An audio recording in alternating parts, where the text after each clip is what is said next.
Hello everybody, I'm Lance Koike, and today we're talking about the bent over row and how you mess it up. Okay, so this is a really commonly selected exercise, but also commonly butchered exercise. If you watched my previous 3 videos, you know, we talked through some of those things. How do people mess this up? Those first 3 videos or the previous 3 videos are probably much more common than this, but this is just another way to frame the problem in your mind.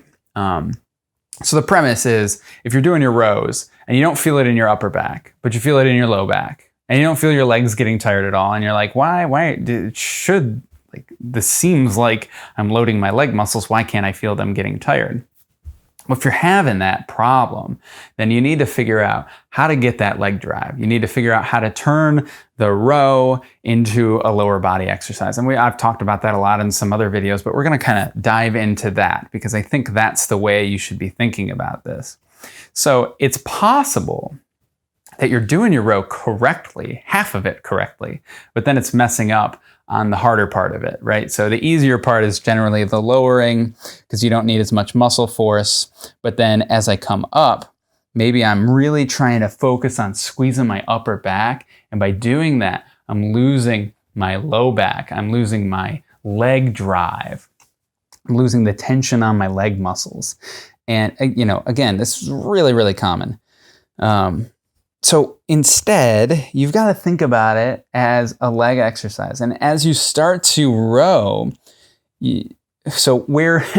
let's do this. We're going to do a little biomechanics lesson. So force, the only place that we interact with the ground when we're standing on 2 feet is our 2 feet. So gravity comes down, pushes your entire body down, and your feet have to find a way to push through or transmit a force into the ground so that you don't fall over, right?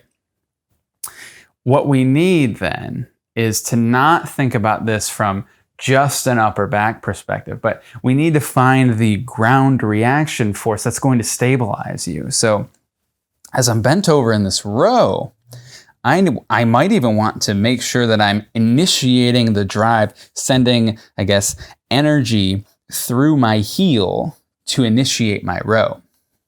That will help make sure that I'm kicking on my lower body muscles as I start to initiate this row.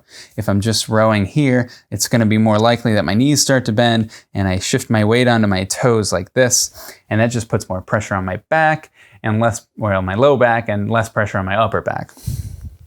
So instead, I do my RDL. I'm in my right position. I have my slight ab feeling. I have my hamstrings here. And then as I row, I jerk my knees a little bit. So I push my heels a little bit to feel them in the ground. And that will just help me kind of get going and keep tension on my hamstrings and on my legs. And in general, your legs will get tired much sooner.